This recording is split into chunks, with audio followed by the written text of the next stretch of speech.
Mentorskap is ons roeping. Ons is geroep om disippels te maak. In die Afrikaanse woordeboek, verklarende woordeboek van 1972, sê dit 'n mentor is 'n raadsman, 'n oudste, 'n leidsman, 'n gids, in die Engels 'a wise experienced and trusted advisor and helper'. 'n Disipel, volgens dieselfde woordeboek, is 'n leerling van Jesus of 'n volgeling. Natuurlik sit ons hierdie twee nou saam en ons maak dit een ding en ons sit die konsep saam vir hierdie studie. Dallas Willard het gesê, discipleship is the process of becoming who Jesus would be if he were you. Is dit nie interessant om dit so te hoor nie? Vir hierdie studie moet ons twee konsepte baie goed verstaan. Eerstens is die konsep van disipelskap. Disipelskap is die proses om meer en meer te word soos Jesus.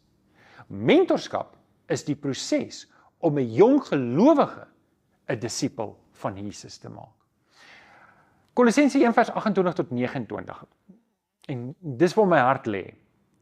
Hom, dis Jesus, verkondig ons, deurdat ons alle mense met alle moontlike wysheid onderrig en leer, sodat ons elke mens tot geestelike volwassenheid in Christus kan bring.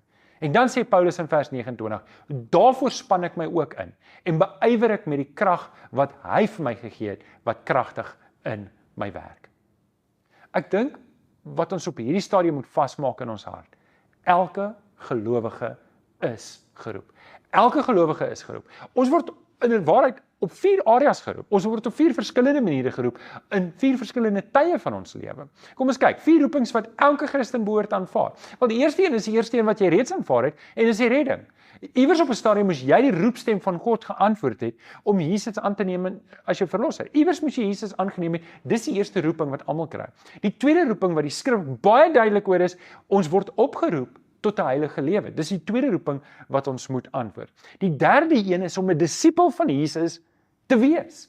Almal van ons moet disipels van Jesus word. Ons moet disipels wees van Jesus. En dan die laaste ene is almal van ons word geroep om disipels van Jesus te maak. Alle gelowiges moet deelneem in hierdie opdrag. Dis nie net vir sommige mense nie.